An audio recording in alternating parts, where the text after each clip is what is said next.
Oh my gosh. Again, I don't know if this is like your worst episode ever or this is your best episode ever, but I feel like maybe it's going to be the best episode ever.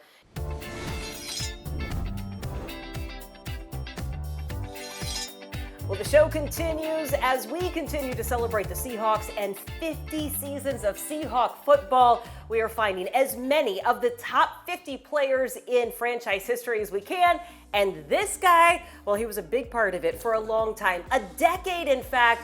And Jon Ryan, while he is known as a punter, John, you know what I love when I look up your stats? What's that? You have a stat line for almost everything. Yeah. You have a stat line for passing, rushing, tackles. Broken noses, concussions.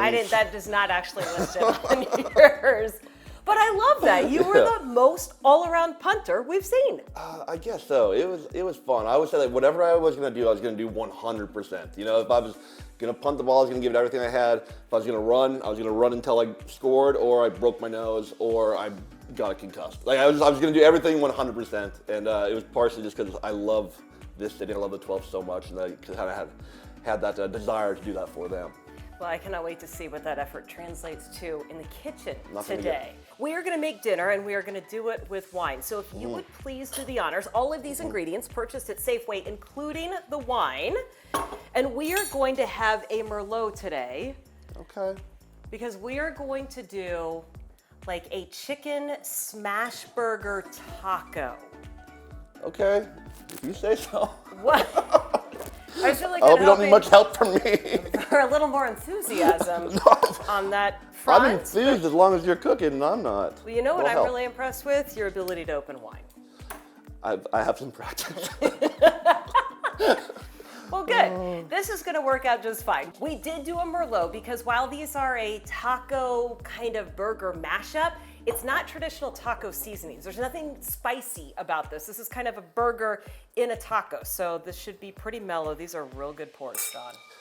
Real good pours. At first I was going to ask, what are you drinking? Because I thought that was just for me. There are 3 parts to making our dinner tonight. So here's what I'm gonna have you start with. First of all, let's make the secret sauce or the special sauce that's gonna go on top. So for that, we are going to, how are you by the way with measuring and kitchen items? We're about to find out. I don't do a lot of cooking. What was the last thing you attempted to cook? Well, I'm more of a barbecuer. Okay. So we just moved into a new house about a year ago and it came with a green egg. So I kind of got obsessed with that. So I can cook some pretty good meals on a green egg, but it's more like, once a week. And then Sarah will cook a couple times a week, and then we eat out a lot. I'm gonna be honest. Maybe after today, you will be making this for your lovely wife. Okay, so here's what we're gonna do. Probably not, but let's go. It's some good intentions. We have really good intentions on this show. Would you mix a 1/4 cup of mayonnaise with, we're gonna do some ketchup, some Dijon, and just, the whole thing. There we go. Yep, right in the bowl. Do I use this to... If you need help getting it out, sure, yep.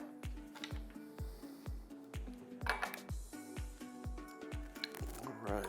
Okay, now let's do 2 of those with ketchup. I feel like you're really efficient. Ketchup is really an unexpected ingredient when I see people cook. Yeah, I think it should be on hamburgers, not in things. Well, that's a great point. But this is kind of a version of a burger, and it's going on top. So, I mean, it's adjacent too. And then if you would grab the Dijon and just give that, I mean, I'm going to say half of what you did, a little less than half of what you did with the ketchup. Perfect. Really? I mean, this is really all to taste. And just remember, John, that when we taste the food, all we have to do is say, so good. It doesn't really matter what you put in that. And then just put a little dash of cayenne pepper in there. Ooh, good, yes. All right. Okay, we're gonna set that aside. It's got a good color. It does have good color. We're gonna set this aside over here. Now, how are you? I'd hold off on the wine until you figure out what we're doing next. How are you with cutting? not good. But I watched the Food Network, so I learned some things. What have you learned most from being on the Okay, Food they Network? say when you chop, you use the bear grip. Yes! So with your knuckles, so you don't put your fingers there, you put your knuckles there so you can chop and dice accordingly. Do you know how many people don't know the bear grip? Really? You Well, are I feel so like, far ahead of everybody else. watching Chopped every night at 11 has paid off. Okay, all I want you to do, so this is a shallot, if you would just thinly slice the shallots. How thin? However thin you feel comfortable. Like, is it a flex if it's like really thin? Yes. It is. But I'm not flexing.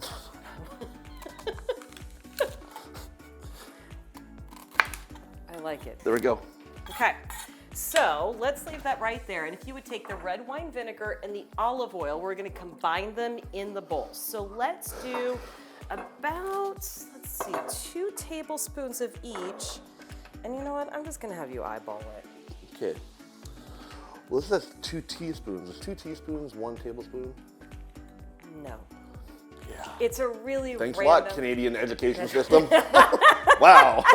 No, the tablespoons and the teaspoons are kind of odd measurements. We're gonna go with tablespoon. Is that what you said? I feel like that's pretty good.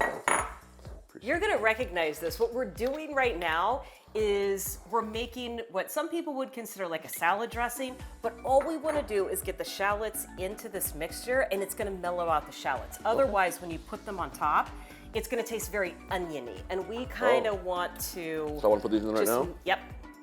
And I'm gonna put a little salt and a little pepper on there. This has been so technical right off the top. There's no stories here. Okay, we're gonna put this off to the side. You know what I was thinking about the other day as I was watching guys come out of the tunnel? You probably never got a chance to run on the field and come out of the tunnel, did you? What do you mean? Like when they announce players at the beginning of the Twice. game? Twice. Oh, you meant for introductions? Twice. Yeah. It was, man, what year? It must have been about 2010 or 11. 2010. They announced their special teams players. I do not remember And then I believe this. it was a year or 2 later where Michael Bennett, fantastic guy, actually went to Pete. One of the last games, he goes, I think we should introduce the special teams players today. So I got to do it twice. So then what did you do coming out of the tunnel? Because we've heard from some guys that it's nerve-wracking, you know, you're trying to make a statement, you really don't know what you're supposed to be doing. Do you remember what you did? I did nothing. I think me and Michael Bennett had this like a little thing where we like give like a high five and then we like did a kick and then we ran past each other. That was like our little thing. But it was nothing cool. Cause I mean, it's just like, I'm just like a redheaded ginger from Canada with a speech impediment. I can't do very many things cool. I'm not a very cool guy. So I'm just like, just get out and get to the center and just run. let the Just next run. guy, yeah, just run. Don't trip, just run. Right foot, then left foot, and repeat that for about 20 times, then just do that. So I didn't have anything cool. I wish I had a better story, but. You know what's funny about that? You do have a better story. You were a running back, you were a wide receiver. Yeah. In college, you set the record for receiving your second year, right, on the team? I set the record for the longest reception in the history of football. Excuse me, I'm so sorry. In Canada, the field's 110 yards long, and so I had a 109-yard touchdown reception in my junior year or sophomore year. So, given the fact that you were all around, you ran track when you were in college as well. What competitive switch has to flip when you become a full-time punter and you're not measuring success the same way? Right. It was very difficult because when I was drafted in the Canadian Football League, I was drafted as a receiver/punter. So I go to training camp my first time, and they're kind of like, we don't know if you're going to be pro punter caliber yet. So we're going to have you maybe put you on the practice squad, and you can help us run receiver and play punter at the same time. And it turned out I had a great training camp, and about the third practice, and they're like, you're not a receiver anymore, and you're just a punter now. And I was like, oh, I guess that's the route. But it was really difficult because, high school, I returned kicks, returned punts, played running back, kicked and punted. College, I kicked and punted, started at receiver. So kind of going into the pro game and then kind of standing on the sideline for 45 minutes and going and do your thing and coming back off, it was a really hard adjustment to make. Yeah, I can only imagine. And then some of your games, you're not even going to record any stats. Yeah. Like in theory, the best games you could participate in, 0 stats. Yeah, I mean, I remember in the Super Bowl when we won, the good one, not the bad one, We only talk about the good one on the show. My first punt was about halfway through the fourth quarter. And someone's like, "Oh, is that disappointing? You have to play more." I'm like, "No, that's my whole goal is just to hold for PATs. If I hold for PATs all day, it's going to be a good day for the Seahawks." And that was the best day for the Seahawks. Wasn't that story involving your now wife, who was trying to figure out where you were on the field? When my wife and we actually started talking the week of the Super Bowl. That was a big week for you. I had a lot of game that week. I saw her. I did. I saw her on TV, and she was like my celebrity crush. So I'm like, if not now, when? You know, I mean, this is. And so we were talking. I DM'd her. We were talking, and I said, "Man, like, I would love to take you on a date this weekend, but I'm busy. I got to play in the Super Bowl. Like, if I had a microphone right now, just drop it." That's a line. That's a line that very few guys could ever use. Right. I mean, shoot your shot, man. And I shot it, and we played in the game, and so she's a huge baseball fan, lifetime Angels fan. Grew up in the press box. Her dad was a sports editor at the Orange County Register, Gazette, whatever it was. So she loved baseball, liked football, but never really watched it. So she started watching that week when I was in the Super Bowl, and about halfway through the game, she goes, "This guy I'm talking to, they must not like him. He hasn't played at all." And I was like. Her friend's like, "You idiot! This is a good thing he's not playing. He's the punter. You don't want him to play." I mean, I do. I see where she's coming from, though. Yeah. And also, she wanted to see you. By the way, we haven't said her name yet. Sarah, hi. Sarah Colonna, yeah. So after the game, I flew to LA at the end of February 24th. Went on our first date, and love at first sight. You know what? On that note, we're gonna be right back. Am I wrecking your show? This is the last ever show. When you shop in the Albertsons app, you can count on us to choose fresh produce, guaranteed. Even if you can't count on Mom to eat her veggies.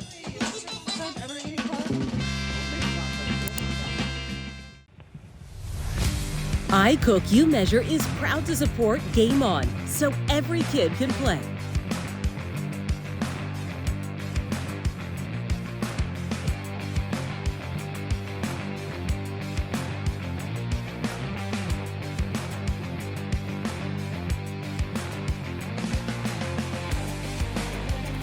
Family, 1, 2, 3, family. Good break.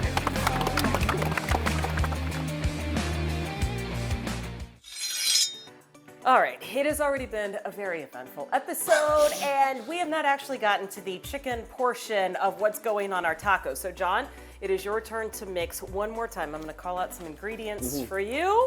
Okay. You ready? Yep. Let's go with garlic powder, which is the one you haven't touched yet. Why didn't you just add all of that in there? It calls for... All of it? All right, half of that. Paprika, let's do half of what you just did. Do you like how we're so technical on the show? You have the recipe card, and now I've just given up on having you actually measure. If you read like your grandma's old recipe card, it's like a pinch, a dash, a drizzle. I'm like, what does that mean? Right. My grandma has one that says, use shortening. Liquid shortening is okay, just use less. And you're like, Grandma, less, but where's the baseline? Where's the baseline? Now, you just said sploosh, and this is a very important question. This is a debate I've had on the show many times. Which is bigger, a sploosh or a splash? So I usually only use the term splash when I ask for, like Tito's soda, splash a crayon. I never say a sploosh. So but if it's the end of the night and I'm with my girlfriends and they're pouring a little bit more wine and they say, would you like more wine? And you say, I would like just a sploosh more. What did I just ask for? I usually say one more bottle, but I think, oh, that's a really good question. Because in my head, they're almost the same thing. One has to be bigger than the other, John. Yeah, a splash is bigger. Look it up. It's inside my head. Look it up. It's up there. Okay, well, this is good. Where did that come from? The cayenne pepper. That's not going in here. Well, thank God. Sure. Okay, how about the oregano leaves? Yes, let's do... A splash. Yes, let's do a splash of those. What you're actually looking for is about a half a teaspoon to a teaspoon. Now I pulled this out, which is 2 teaspoons, so you could fill it halfway up if you want it. I think a little bit more.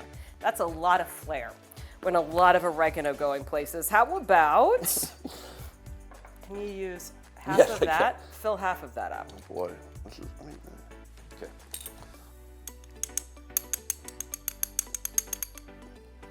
Yep, Yep, okay. perfect. All right, let's see. We had paprika, garlic powder, oregano, salt, and pepper. Okay, would you mix that up? Oh, you know what? I do need 2 teaspoons of Worcestershire. Okay, I can measure that. Okay. Is that good enough? That is pretty good. Now, I think we need to regroup because the next step for this, I'm serious, we're just gonna regroup. The next step is actually to make our smash burger tacos. That's how simple this is to come together. Okay. So we're gonna regroup. We'll see you on the other side. When you shop in the Albertsons app, you can count on delivery in as soon as 30 minutes. Even if you can't count on your guest list staying small. Come on in, come on in.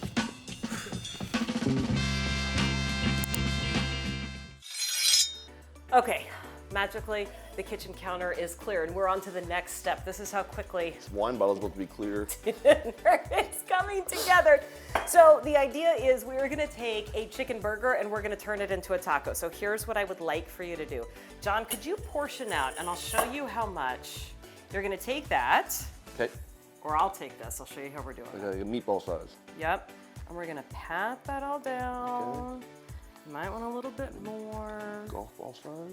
Golf ball size. Yeah. And then we're good gonna enough? put it in the pan. Yep. John, I read off your stat line earlier. Yep. But what's the highlight or the game that you talk about most often? Like for personal reasons or for like team? Like I mean, Whatever the Super reason. Bowl is always the game that we talk about, you know, because that's not once in a lifetime. That's like once in 10,000 lifetimes, a million lifetimes. So that's the game I talk about. Personally, I had a game 2014. It was after the Super Bowl. We were playing Denver back at home. It Okay. was about week 3 or 4, and I had probably the best game of my life. I had a free kick. You know, I punt after safety to the goal line. It was. Now we can brag because I'm retired. It was like the farthest free kick since like '94 or something like that. And it was one of those. It meant a lot to me because after the game, you know, we're playing against Peyton Manning. We have Russell Wilson, Marshawn Lynch is playing, and after the game, in the media scrum or in the media conference, Pete said that Jon Ryan was the best player on the field today. And so just when you think back at stuff like that, like it means so much. At the time, you're like, that's cool. Now when you think back on memories, that's like one of my personal favorite memories. Okay, so here's what we've got here. We spread our chicken mixture onto a corn tortilla. So the chicken is cooking. We're gonna flip them over and we're gonna add just a little bit of cheese. And toast up the other side of our tortilla. Would you do the honor and sprinkle a little cheese on there for me? A little? A little? Well, however much cheese you want. Oh, sorry, I'm messing up your kitchen. That's all right, don't mind that. Somebody will clean that up later. Absolutely. We are almost good to go and pull these off, but let's see how good you are in the kitchen, and I already kind of know how this is gonna go. So I call this virtual master chef. Okay. These are 5 ingredients, and I want you to tell me how you would put all of these 5 ingredients into This like chopped. a little bit. more Yeah, chopped but you don't actually have to do it. You just have to tell me. Okay, thank you God, ready? Thank God. Chicken, Okay. lentils, Okay. onions, Yeah. hazelnuts, breadcrumbs. Okay. So I'd take the chicken and I'd put the breadcrumbs, get a little paste type thing, and then I would saute the onions,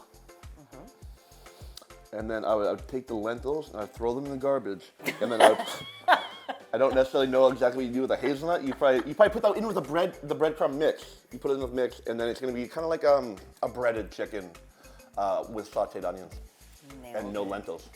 No lentils. Nailed it.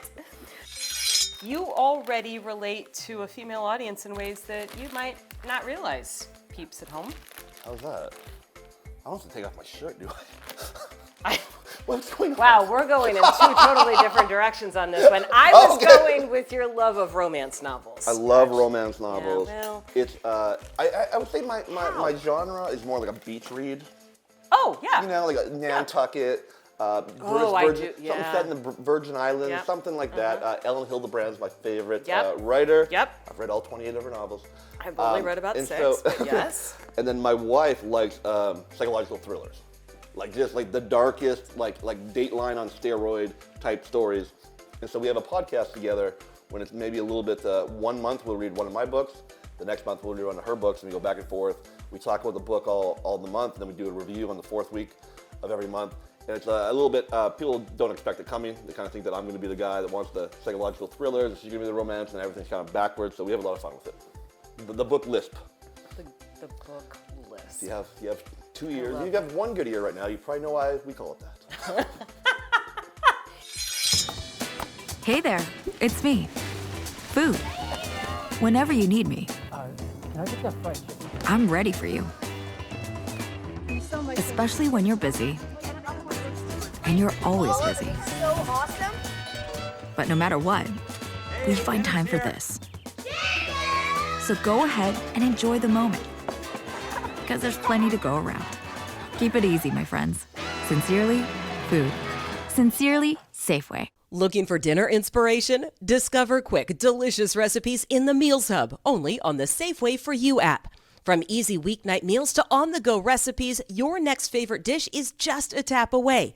And with flash delivery, you can get the ingredients at your door in as little as 30 minutes. Dinner solved. Okay, so there is some assembly required, and really, I don't know how this is going to go with Jon Ryan. He is a former Seahawks punter. He is one of the top 50 players in Seahawks history. We are celebrating 50 years of the franchise. We have made these chicken smash burger tacos. The idea being the toppings are going to be the same as you would get on a burger, but we're eating them as a taco. So here's what I would do. I'm gonna have you do your own based on your own personal preference. I don't really know if you like vegetables or not. I do. Okay, well, I'm gonna do this like this on mine. Now, here's the real question. All right. Can we eat this? The moment of truth. Remember, whatever it tastes like, we say, so good. It's gonna be great. Okay.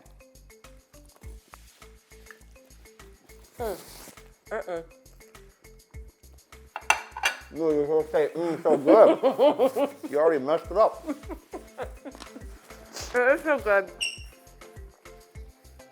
That was the worst bite I could have taken on TV. It was really good. Very good bite, very messy. Very messy, Really I good. planned that poorly. Recipe on Safeway, you can find it on the app. Oh my gosh, I do love the flavors in this. Very good As flavor. a slightly different take on tacos and burgers. And your wine should pair pretty well. It goes perfect with alcohol. Well, yes, tacos usually do. Oh my gosh, this has been so fun. We have had a blast. I'm sure that we are gonna hang out and tell more stories and have more laughs, but we know that sometimes food and meals together, they are a stress for people in our community, which is why for every episode of I Cook, You Measure, a donation is made to a nonprofit working to end food insecurity. Your support and your viewership, it helps to make that happen. So thank you for that. Thank you, Jon Ryan, for providing all of the laughs and all the Thank you stories. for having me. I have a feeling I'm never getting invited back, but thank you for No, the one and only you time can that come I'm on back. your show. Anytime. Thank you. Anytime.